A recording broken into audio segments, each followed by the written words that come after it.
Radio Espoir, plus que jamais, vous communique la vie de Dieu. Radio Espoir, l'amour de Dieu dans vos cœurs et dans vos foyers. À propos de l'Avent, avec le père Dan Scheber, prêtre religieux américain de la communauté Regnum Christi.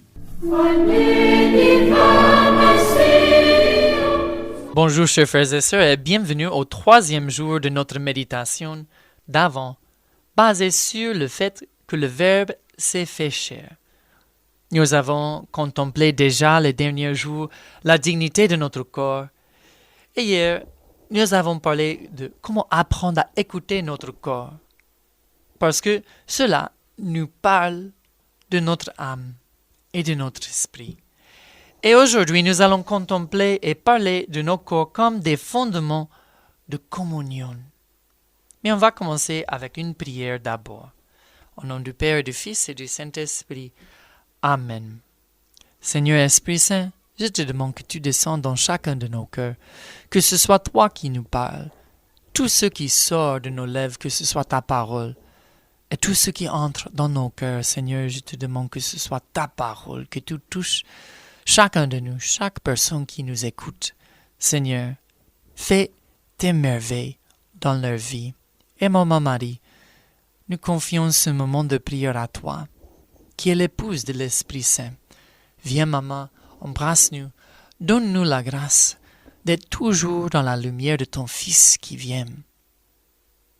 Nous t'aimons, Maman, nous te remercions et nous te confions ce moment de méditation à toi, au nom du Père et du Fils et du Saint-Esprit. Amen.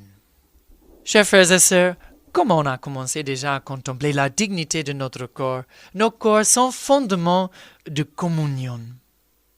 Nous ne pouvons pas entrer en relation avec les autres que par notre condition corporelle. Nous ne sommes pas des anges sans corps. Dieu nous a voulu ainsi.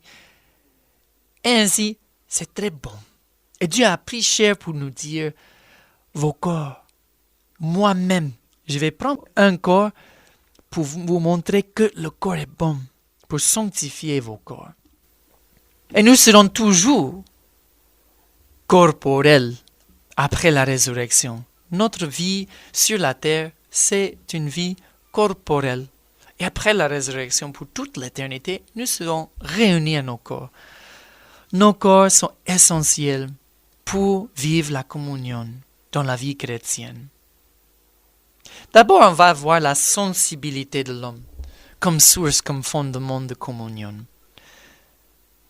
Je vois, j'entends à travers mes sens, j'entre en relation avec les autres à travers mes sens, avec Dieu. Saint Paul a dit, mais comment est-ce qu'on va croire si on n'entend pas l'évangile prêché? C'est à travers l'écoute que nous faisons l'expérience de Dieu. Nous voyons les missionnaires qui viennent. Nous écoutons la bonne nouvelle, la parole de Dieu. Nous voyons les sacrements. Donc c'est à travers nos sens qu'on entre en communion avec Dieu. Mais aussi avec les autres. Nous voyons les autres. Nous pouvons voir, écouter, sentir la présence des autres. Aussi dans l'Église, nous avons ce qu'on appelle la sacramentalité. La sacramentalité, c'est qu'il y a des signes visibles de grâce invisible parce que Dieu est Papa, il nous connaît. Il nous donne quelque chose que nous pouvons sentir. La sacramentalité, la liturgie, c'est par l'essence que j'entre en communion avec Dieu et avec les autres. Mais les sens peuvent aussi être des portes du péché, donc il faut faire attention, n'est-ce pas? Les malédictions, la convoitise des yeux, la gourmandise par exemple. Donc il faut travailler et demander la grâce, la sanctification de nos sens. Et ce n'est pas juste de remplir nos sens des images religieuses. La sanctification des sens n'est pas juste remplir mes sens des images religieuses. Et en fait, là, il faut faire un peu attention parce que Cela aussi peut créer des manques d'équilibre dans notre vie spirituelle. La sanctification de nos sens, c'est plutôt de remplir notre façon de percevoir le monde avec Dieu. Donc, il faut bien regarder la beauté de la nature et voir Dieu, les créatures de tout, dans la beauté de ce que je vois dans la nature. La beauté de la personne humaine. De voir, le reconnaître. De bien écouter la beauté de Dieu dans la musique, dans les chants des oiseaux. De bien goûter la bonté de Dieu dans les choses simples de la vie, comme la mangue, le guaguasso, etc. Tout ce peut nous parler de la bonté de Dieu, de bien sentir le parfum des fleurs, de bien sentir la douceur d'une brise légère. C'est de sentir Dieu en tout, comme créateur, Dieu comme artiste, Dieu comme papa qui nous aime. C'est ça la sanctification de nos sens. Donc, comme on a dit, c'est pas tellement de toujours remplir nos yeux, nos oreilles avec des images religieuses, mais plutôt de remplir ce que nous voyons, tout ce que nous voyons avec Dieu. Et aussi, par exemple, cela nous aide beaucoup dans la contemplation. On contemple avec nos sens. Et ça, c'est la méthode de Saint Ignace de Loyola qu'il nous offre dans les exercices spirituels. Il nous invite à prendre une scène dans l'Évangile et d'appliquer nos sens. Donc, par exemple, on médite la crèche. On entend les anges qui chantent. On ressent le froid de la nuit de Noël. On regarde la douceur et la beauté de la Vierge Marie. On regarde les animaux, on regarde Saint Joseph. On écoute le silence. On sent l'odeur de l'étable. Et tout cela peut nous aider à entrer dans la scène. Donc il faut apprendre à sanctifier nos sens et aussi à employer nos sens pour entrer dans le mystère de Dieu. Jésus s'est incarné et il nous enseigne à utiliser nos sens pour l'amour et la communion. Nous ne pouvons pas faire autrement en fait. Nous ne pouvons pas entrer en communion en dehors de nos sens parce que nous sommes des êtres qui sont essentiellement corporels et spirituels. Nous ne sommes pas des anges. Donc, nos sens sont bons.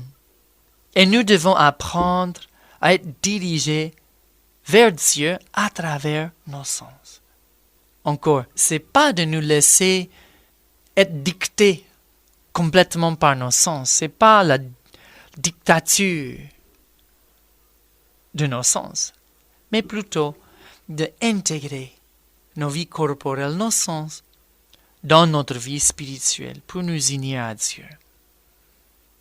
Et notre canal de communion dans notre vie corporelle, à part nos sens, c'est aussi notre sexualité. C'est quelque chose d'essentiel de nous comme hommes et femmes. Et notre sexualité, c'est un appel à la communion, un don de tout notre être. Quelque chose qui nous montre ce à quoi nous sommes appelés dans le ciel, une union avec Dieu. Et pour cela, c'est sacré. Et pour cela, l'enseignement de l'Église et de la Bible.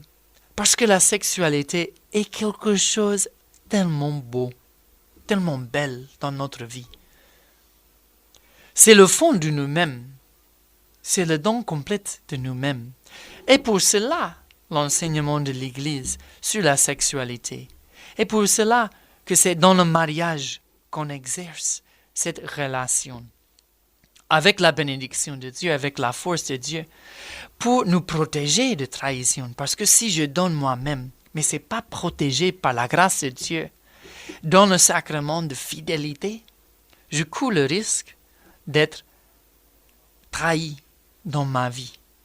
Donc l'enseignement de l'Église, c'est de protéger ses enfants. L'Église est une mère Dieu est un père, un papa, qui veut protéger ses enfants contre le mal qu'on peut faire à nous-mêmes et aux autres si on n'exerce pas notre sexualité dans les vraies conditions qui sont le mariage. Parce que ainsi, nous ne perdons pas quelque chose de nous-mêmes. Imaginez-vous, vous donnez vous-même totalement, corps, esprit et âme, dans les relations sexuelles. Mais si quelqu'un prend ça, c'est pas dans le mariage, donc c'est pas un don complet de toi, on perd quelque chose de nous-mêmes. Donc je vous invite, chers frères et sœurs, parfois, il faut demander la grâce, Seigneur, montre-moi pourquoi tu nous appelles à vivre la chasteté dans l'Église. La chasteté dans le mariage, c'est vivre avec mon époux, mon épouse. La chasteté dans la vie célibataire, dans la vie religieuse, c'est de vivre le célibat comme signe de ce auquel Dieu nous appelle dans la vie éternelle. Si nous ne comprenons pas, je vous invite à 2 choses. D'abord, vous pouvez demander à un prêtre, à une religieuse, pourquoi Dieu me dit cela dans la vie sexuelle? C'est difficile. Oui, c'est difficile, mais c'est pour nous protéger. Et aussi, moi, je fais toujours confiance au Seigneur. Si Dieu, qui est amour, qui est papa, nous demande quelque chose, c'est parce qu'il nous aime. C'est parce qu'il ne veut pas que nous faisions du mal à nous-mêmes. Donc, confions notre sexualité à Dieu. Comme ça, on va vivre cette communion auquel Dieu nous appelle à travers nos corps dans la sainteté. Nos corps sont des instruments, des fondements de communion. Ils ont été sanctifiés tout entiers par Jésus qui a pris chair le jour de Noël. Et c'est cela ce que nous célébrons pendant l'Avent. C'est ainsi que Jésus est entré en communion avec nous, en se faisant chair. Et c'est ainsi que nous entrons en communion avec Dieu et avec les autres. Par nos corps, nous entrons en communion. Que le Seigneur nous donne cette grâce et que Dieu Tout-Puissant vous bénisse et vous prépare pour son avènement le jour de Noël. Au nom du Père et du Fils et du Saint-Esprit. Amen.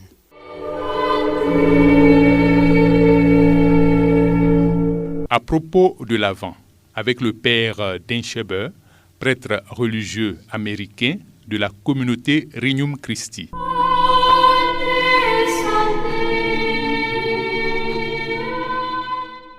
Radio Espoir, plus que jamais, vous communique la vie de Dieu. Radio Espoir, l'amour de Dieu dans vos cœurs et dans vos foyers. FM 102.8. Et revoilà le traditionnel rendez-vous de fin d'année de Radio Espoir au Sanctuaire Marial National d'Abidjan. Avec l'accompagnement spirituel du révérend père Armand Zanou, directeur spirituel, Radio Espoir vous convie à son pèlerinage annuel de fin d'année samedi 28 décembre 2024 de 8h à 14h au Sanctuaire Marial National d'Abidjan. Thème: je vous ferai sortir de vos tombeaux, je l'ai dit et je le ferai. Ézéchiel chapitre 37 versets 12 et 14. Orateur père Armand Zanou, directeur spirituel des agents et auditeur de Radio Espoir. Animation, le cœur divin.